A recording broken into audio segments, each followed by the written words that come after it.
Hello, everyone. Welcome to this week's American Mussar Weekly Gathering. Today is going to be our third week on the soul trait of generosity.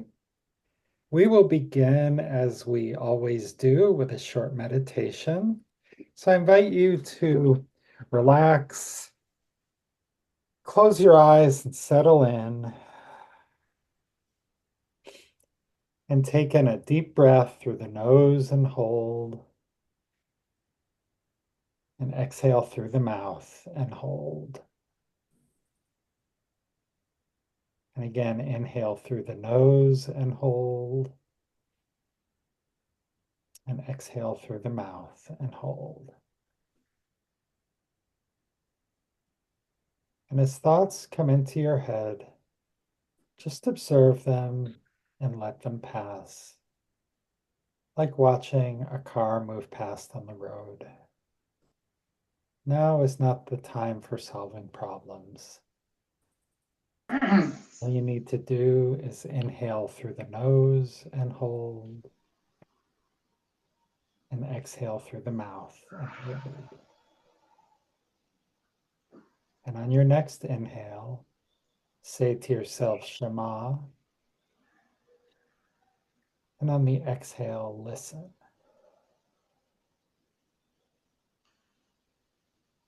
Shema, listen. In Shema, we're listening deeply, without judgment, without offering advice. In Shema, we are listening with an open heart. Shema, listen. When you're ready, you may open your eyes.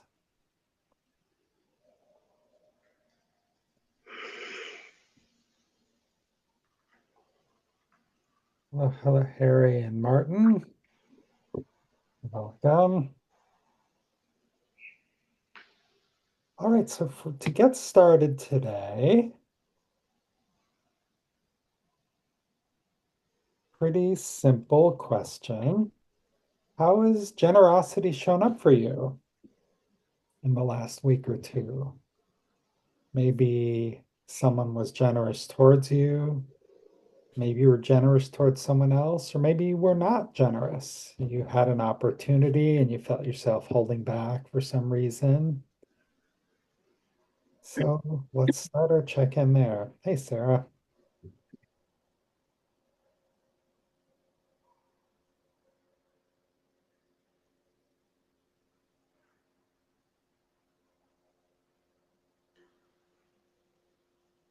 Perhaps that was not a generous question from me. Bonnie. So I'll start. I spent Thanksgiving in Canton, Ohio, which is a city that doesn't understand left turn green arrows. Hmm. They just haven't figured this out. So you stand there, or you're in the car, and all these cars are coming at you, and you have maybe 10 seconds with that green arrow, which, or maybe 20. You can get two cars through. Hmm. I'm not used to this because I'm very spoiled by California and left turn green arrows. Hmm. I don't know if you have them in other states, but what I was doing was letting a lot of people come through because one, I didn't want to have an accident. And two, I said, I don't understand this. I mean, Hmm. I'm there every 3 months. Every 3 months, I deal with this. Um, but I let a lot of people go through. I let a lot of people merge. This was Thanksgiving week. Hmm. I would not say driving was easy, but it was interesting. Hmm. And um, so there was my generosity was just go. Hmm. Just go. I'm Hmm. not in a rush. Just go. Hmm. Thank you, Bonnie. I'm glad you survived it.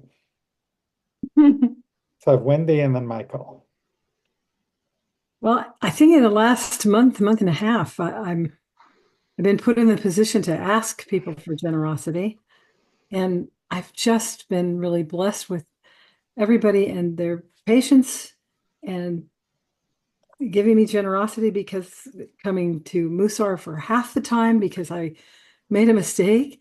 And then also now because we're getting ready to go south whenever my son calls. Sometimes people call me and I have to tell them I can't do something because I'm on hold. And they generously are like picking up the slack for me and understanding. I think understanding more than anything. Yeah. Thank you, Wendy. Michael. So I'm a teacher. I had a student come to my office. This was a week ago Monday, and lay a problem on my desk that was substantial. And I'm used to this because this is part of what I do as part of my job. Mhm. But this is the first time. What made this different was that my mind slowed down enough that I could actually see and hear myself say to myself, okay, this is a moment to be generous. It's like I caught it. It was right there. It's the first time it's ever been conscious to me.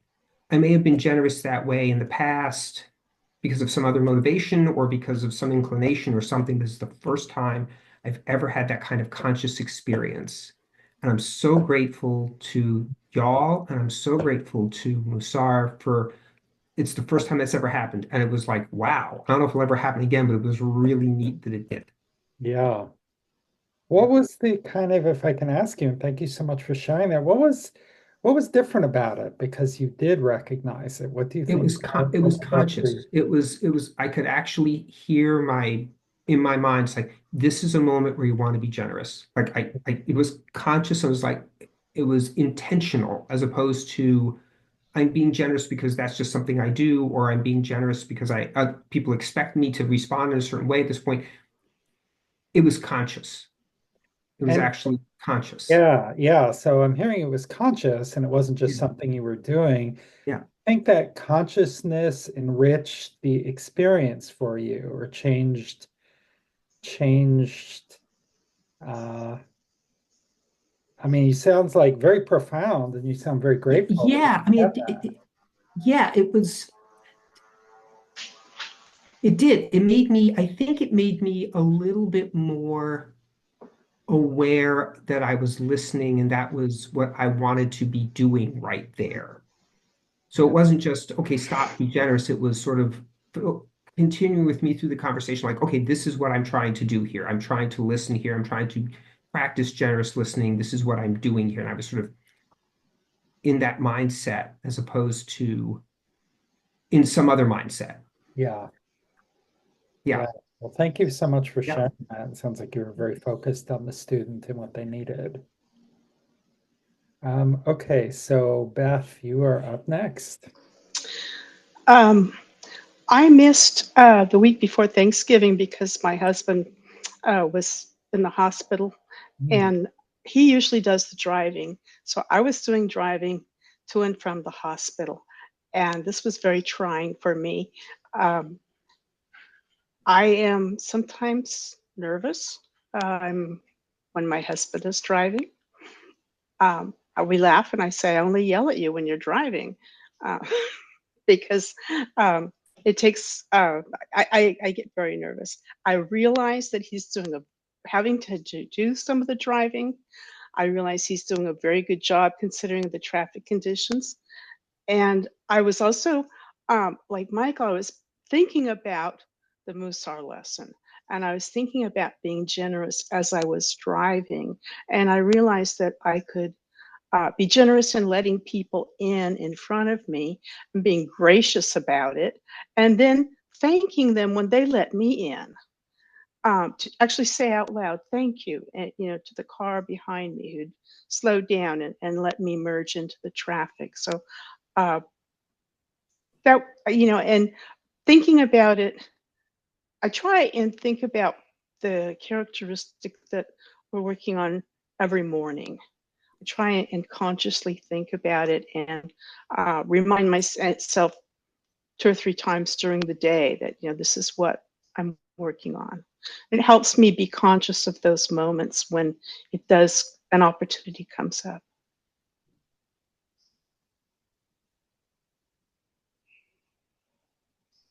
Sorry about that.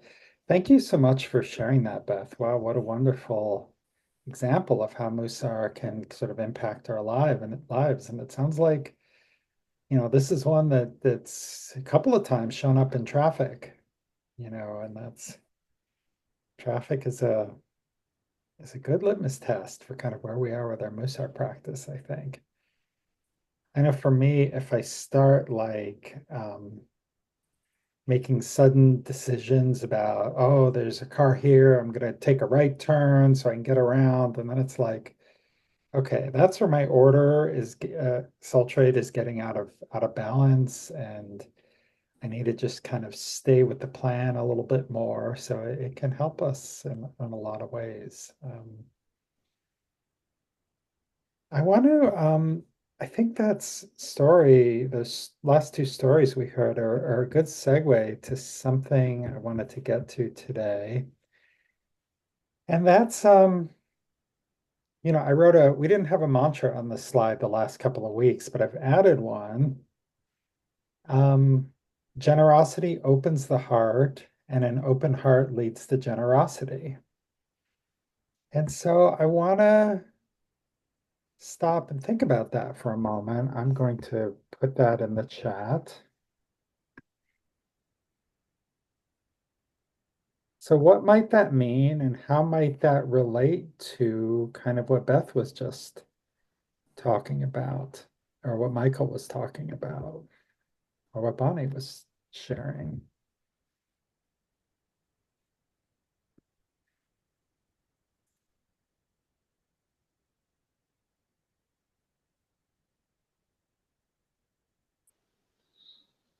Yeah, Beth.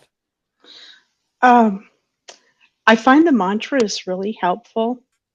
And one of the things I've done is to try, when I've read books about Mussar and they suggest a mantra, sometimes I use that one. Sometimes I find a better one for myself, but I actually type it up in a huge font and put it over my desk for the week Mhm. so that, when I'm resting my eyes from the computer and I glance up, I see it. So I read it several times during the day.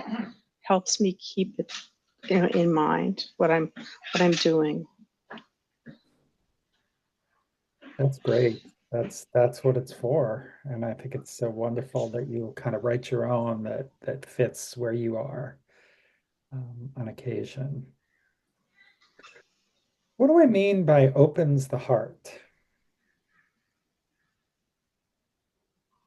What do you think I might mean? Yeah, Wendy. Maybe it's like Michael's and Beth's conscious awareness. It brings the awareness of generosity. And I'm thinking today I was generous. I didn't even think about it.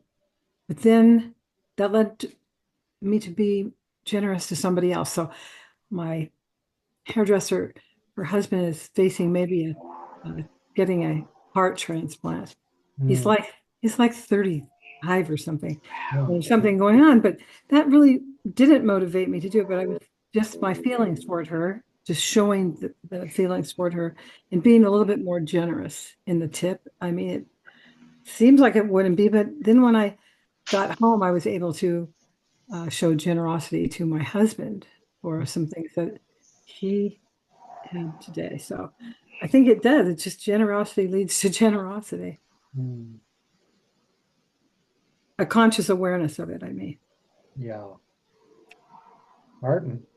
I think opening the heart may also mean being present. Mhm. That's my reaction to your questions. And let me ask a question based on that answer, being present to. So if there's if there's a person that's asking for something like that, am I being distracted by something else, or if I'm focusing on what that person is trying to communicate? Yeah, being present to a person. Yeah. I mean, it's sort of just off the top of my head, it's kind of hard to think about generosity without another person being involved. Let's see, Generous well, to ourselves, but let's see, I guess, yeah, okay, I see your point, yeah. Good question. Let's see, can you be generous in spirit, I guess, is what I'm asking. Yeah, yeah, I would say that someone who's generous in spirit would have a propensity to do generous acts and other people. Hear from Wendy or from Bonnie and then Michael. So I do think that it can be to yourself. I'm very critical of myself, and I have to say, give it a break. Mm, Um, and I have to consciously say that. Uh, so I think it's easier to be, first of all, I think it's circular. So if you had put this on something, it would have it would have an arrow going around each part of it. So you can pick it up at any point. But it might be easier to be generous to somebody else than yeah, you are to yourself. I think that's a good point. Um, and I would say, well, let me hear from Michael first, and then I will say some more. What Bonnie said. Okay, Yeah, yeah, yeah. yeah. There is still a person involved, of course. And I'm thinking about the connection to chesed, which is supporting someone without expecting anything in return, and having chesed towards ourselves, generosity. And Rabbi Simcha Zissel Ziv said that the purpose of Musar is to bear the burden of another person. And I think one of the things that's becoming more salient for me as we go through this kind of chesed Musar cycle is how tightly all of these um, how all of this can kind of highlight the opportunities for connections with other people, even if it's just another driver. But someone might notice that you let them in, someone might not, but you notice it. You notice that you're behaving that way.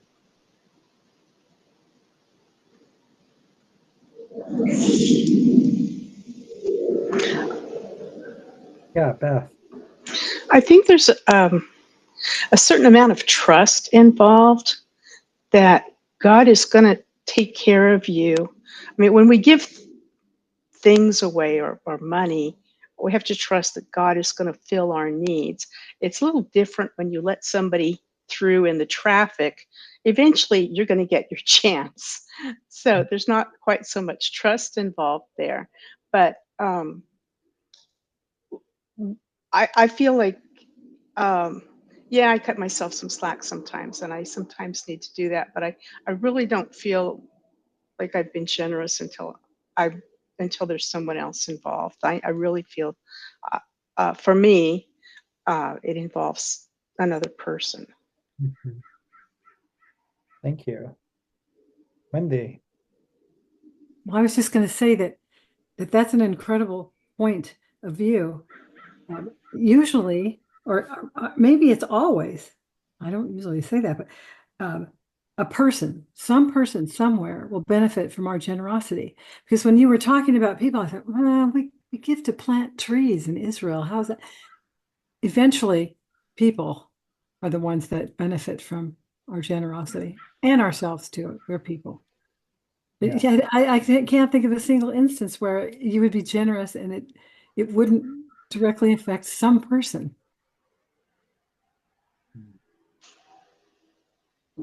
I think that's where some of this idea of opening the heart, when we have a stopped up heart, just called Timtum Halev, we're not really connecting with other people. Pharaoh's heart was hardened. He was so cruel. And this idea that, when we're generous, it's, by doing these acts of generosity, it does help us open our hearts. I can't remember if I shared this example last time, but I may have touched on it at the end. There's a teaching by Maimonides that it's better to give, 100 people $1 each than to give one person $100. And it's because we are then practicing that generosity muscle. It changes who we are. And there was a rabbi who used to be at our synagogue who said, someday take $100 bills and go up into San Francisco and just give $1 to every homeless person and just walk across the city. And a friend of mine did this, and he said it just transformed him.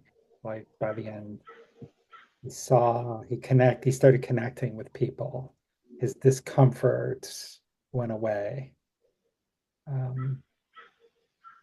So that's sort of the heart of Mussar practice is by doing things. Yes, Harry, if you could remember to unmute, please. Here. Yep. Yep. There's a concept or psychological thinking that we all have, and that might feed into this generosity and the philosophy or the feeling is the feeling of abundance or the feeling of scarcity. And if you feel the scarcity, that there's only so much, and you have to be careful in what you give because you're never going to replace it. And so that feeds into, your generosity, or you feel that there's plenty, the abundance philosophy, that there's more that, to come. And I'm not afraid. And so that's something to think about, is what's your philosophy? And it has a lot to do with how you were socialized and how you were raised. Yeah. If your parents were, come from I guess a lot of our parents maybe come from the Depression area, and that was scarcity. Mhm. And you better be careful what you give or how much you give. And so that has I think a lot to play on your heart and what you're willing to do or give. Yeah, absolutely. Absolutely. Carrie. I was just thinking about Harry's comment. My parents were raised during the Depression, but my family seems to have done the opposite. Instead of being scarce or stingy with their gratitude, or they overcompensate, I guess. Or they got super, super involved in community and synagogue and doing things for other people. And there was never any sense while I was growing up that there was any scarcity, Mm. except when it came to toys. We didn't get many toys. They did. There are never enough toys. Wendy, and then I want to share a quote. I just have a question. Okay. So if you're practicing Mussar and you are practicing the trait generosity and you think that you're out of balance, and it is a mitzvah to give, right? So you give out of the fact that it is like the law, like last night, then it will open your heart and then you will be able to become more balanced, or you become balanced then. Is that what you meant by how it is cyclical? You open your heart, you give, and that opens your heart, and in turn, it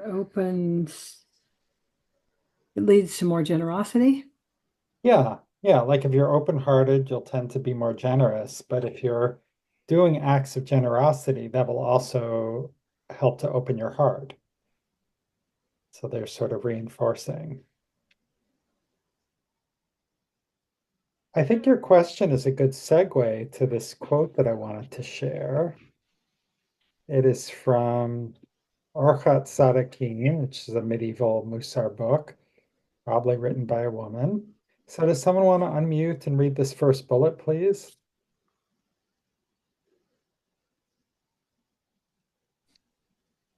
A person should take care to be generous according to their means, to be magnanimous where magnanimity is called for, and miserly and withholding where it is not called for.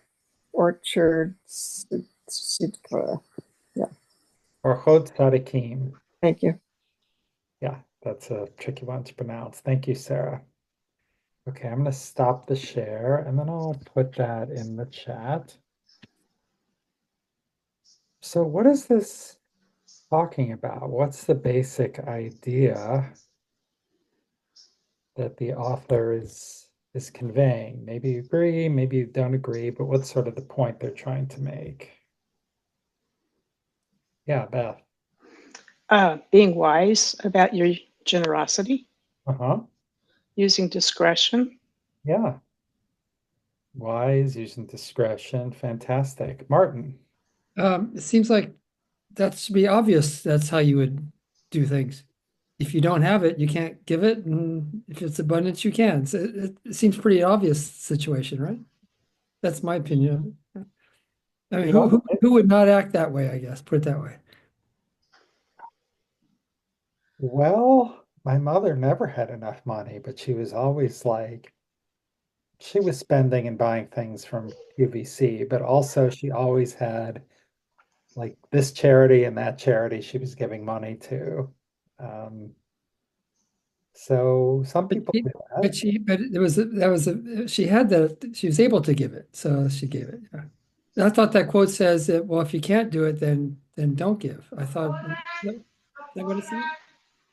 Well, if yeah, according to their means, and be magnanimous for yeah, magnanimity is called for, and miserly when it is not called for. Yeah. So So the yeah, example, on the some example of your level, mother, it she sort had the of means. seems pretty Yeah, pretty straightforward. your mother had the means to do what she did. Well, she had the Bank of Greg that could go and send back every month. So, Michael. Think the devil's in the details on this though, because how do you know what your means are? And do you, back to Harry's point, um, if you grow up in scarcity, maybe your calculation of what means you have looks different than if you don't. Mhm. Like I think that's not near, at least to my mind, it's not nearly as simple as it seems, because evaluating accurately what your means are and finding that center financially, emotionally, in terms of your time, in terms of spirituality, all of those things feel to me like they can be incredibly slippery Mhm. and not nearly as obvious as all that. Yeah. Yeah. There's the details matter. Wendy. Oh, I like that first sentence. A person should take care to be generous according to their means. And a lot of times, what that means for me is I don't have the means to take care of that.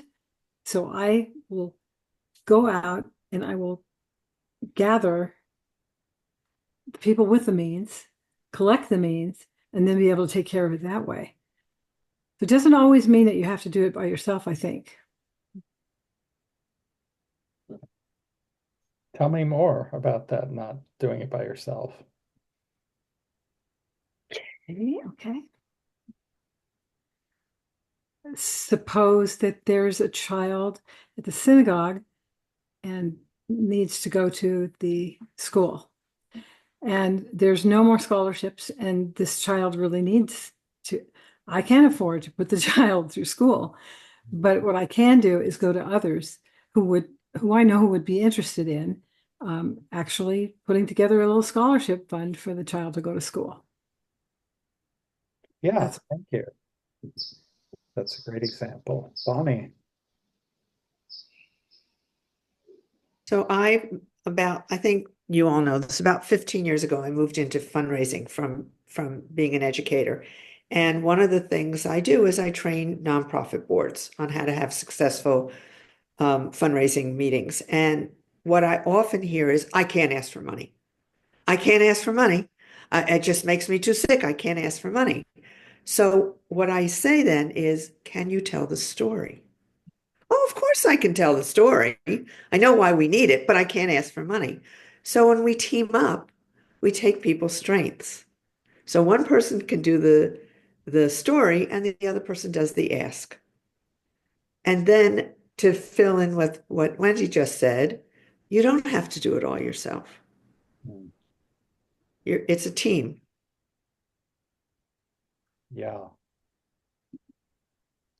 And that brings up a whole bunch of other thoughts like generosity with credit, generosity with opportunity, you know, yeah, it doesn't all have to be, I don't always have to be in the spotlight and do it all. I can let other people take a piece. Beth and then Harry. Yeah, Um, go ahead, Beth. I wanted to say something about what Michael said, and um, part of what your means are is how satisfied you are with the life that God has given you. And that doesn't mean that you have everything that you desire, but you have everything you need. And um, if you grew up in want, that doesn't mean you're in want now. Or maybe you grew up in luxury and you're not living in such luxury now. But if you're satisfied with where God has put you, in whatever condition it is, then you have the means to be generous. The Talmud says something about suggesting a minimum of 10% and a maximum of 20% of your gross. But that's entirely between you and Hashem. Thank you, Beth. Harry. Yeah, so picking up what Beth is talking about, when I look at this quote, a person should take care to be generous according to their means. That could be your 10% tithing. That's what you can afford to give. So that's your means. And then it says generous according to their and to be magnanimous where magnanimity is called for. And I think what they're saying is, so let's say your 10%, I'm going to pick a number, is 20,000. Well, instead of spreading the 20,000 over, 10 or 15 charities, magnanimity could be, I'm going to give 90% of it to this charity that I think I'm going to make a difference to. So that's your magnanimity, but you're still within your 10%. It's just how you divide it up. Yeah. Yeah. And the rest will get whatever is left. And that sounds kind of miserly, but they really don't know what you started with and what you're giving. They'll be happy to get whatever it is. So I think that's always one of the challenges we all have, to make a difference or not make a difference.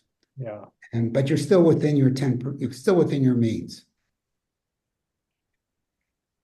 Thank you, Harry. Wendy. Very good. We seem to be talking a lot about money, and I personally don't think that it's just about money.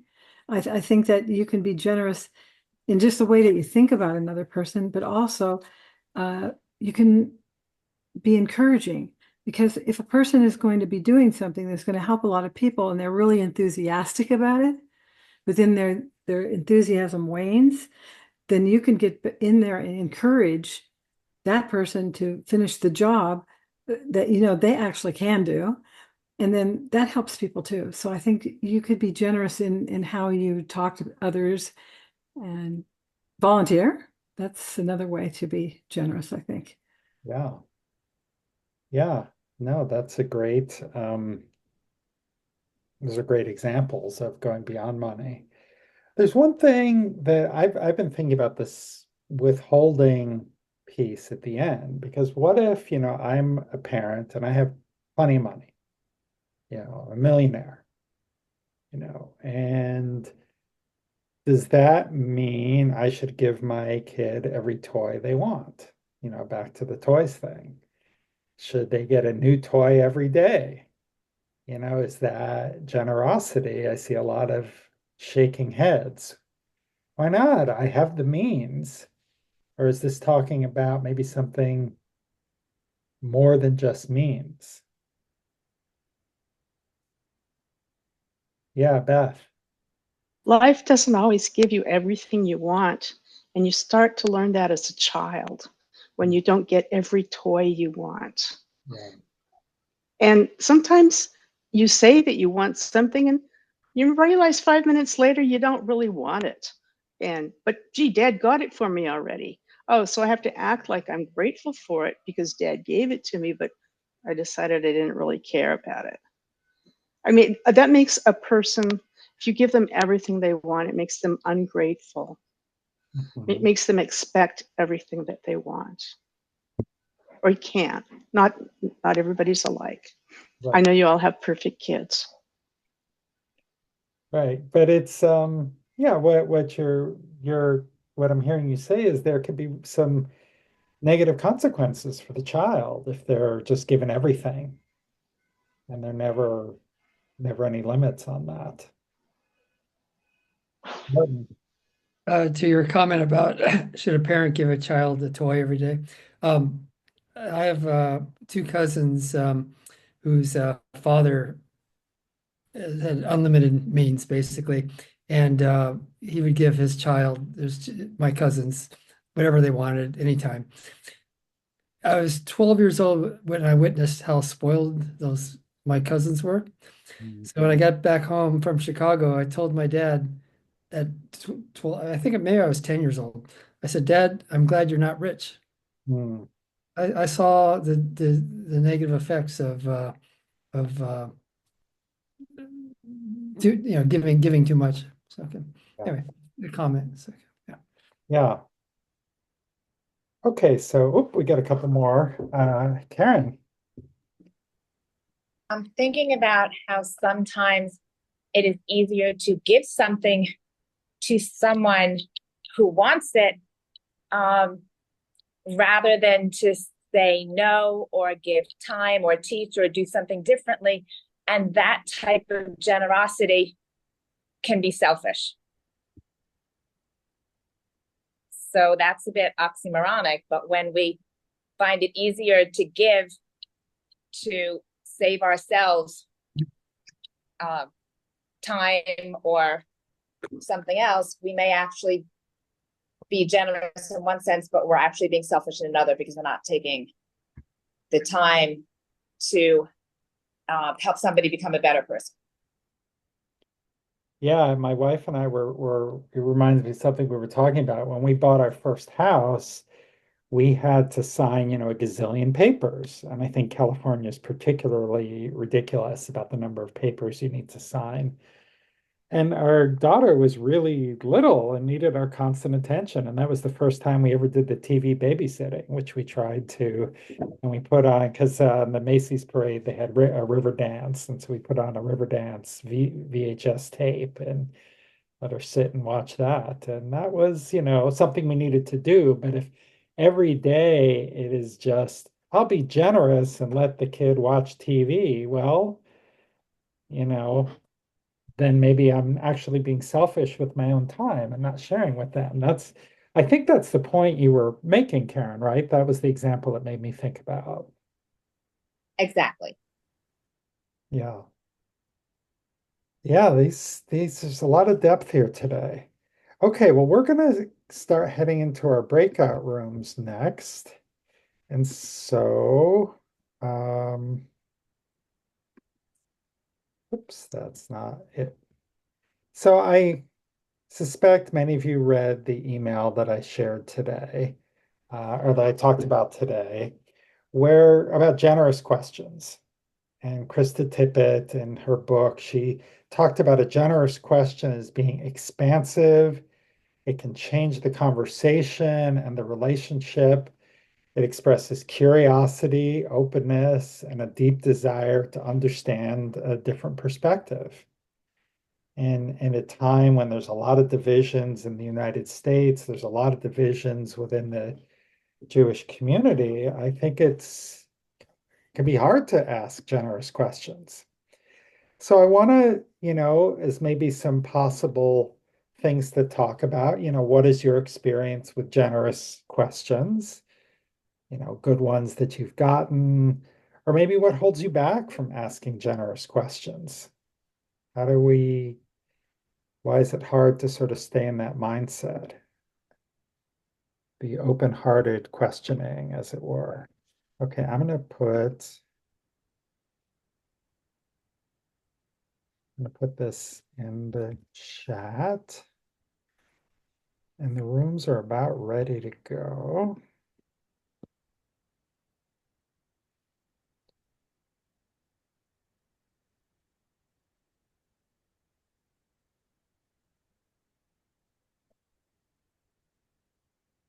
Okay, so there's that, and now I'm going to open the rooms.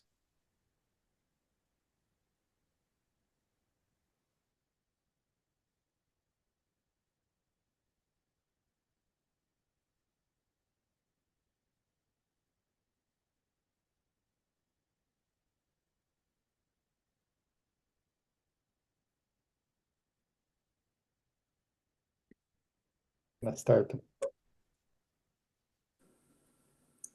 Welcome back, everyone. So Carrie was starting to say, and you can continue or not, that Happy to continue. yeah, please.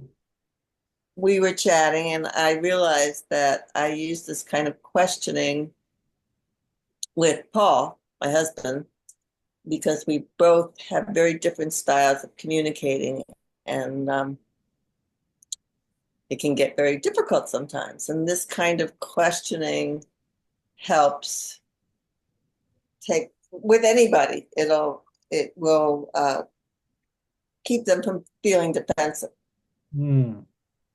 And it's a way of not making statements, but encouraging conversation about ideas. Yeah, So that cool. This opening. Who else? What else? Who else would like to share something about their conversation, or maybe an insight that they had, or an interesting point?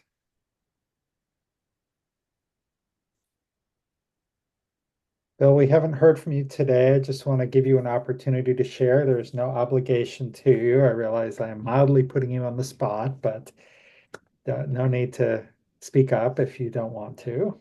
No, I'm new to the group, and I was telling the breakout room, I'm involved with an organization called Braver Angels, whose sole function is to depolarize the country, and generous questioning is a really big part of it. To try and find out how the other got to where they got to build a bridge. Yeah. I've been involved with Braver Angels. I've gone to some trainings. And I was wondering if that's where I may have seen you before. I'm not sure, but I've been involved with it for several years. And I was telling the group, there's a subgroup, the Jewish cohort. There's another subgroup, the faith-based cohort. How you apply this in your religious life. Yeah, I could see the connection and how that could fit. So, well, thank you for joining us today. You're always welcome. And if you have any questions, don't hesitate to reach out to me at any point by email. Others, other sort of thoughts or experiences.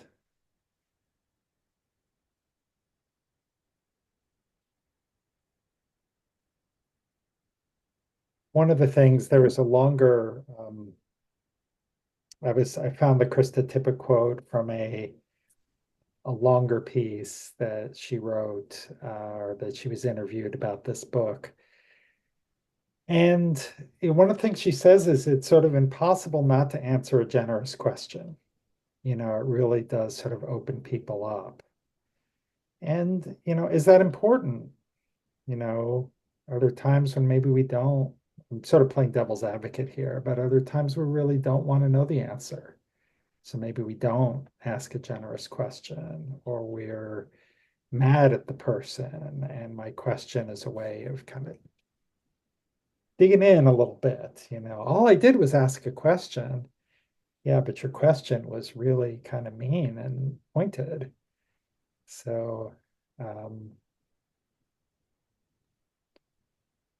other people sort of familiar with these dynamics, and the question is, how do we kind of bring ourselves back to that awareness that we were talking about before, that sort of mindfulness where, all right, I'm not liking this conversation, but I'm going to try to elevate it a little bit. I'm going to try to really understand what this person's talking about. Yeah, Carrie. I find it easier to ask questions than make statements. Mhm. And I think it does open up conversation more easily Yeah. and sharing ideas, because it's easier to ask a question and they respond and then ask another question. And you can sneak in your own thoughts in the question without being offensive or putting the person on the spot. I think it's a safe way, for me anyway, to engage in difficult conversations. Yeah. Yeah. Thank you. That's is a good way to go. I know when I did some canvassing the weekend prior to the election, and part of our training was just asking open-ended questions. And indeed, I went up to someone and said, "Oh, do you know an election's coming up? Are you planning on voting?" And like, "I'm not going to vote this year." And my monkey brain was like, "What do you mean you're not going to vote this year?" And then, but their training kicked in. I was like, "Oh, tell me more." And boy, did I hear a lot about this person's economic pain and troubles and despair. And Bill. Isn't generous questioning the basis of Talmudic discussion?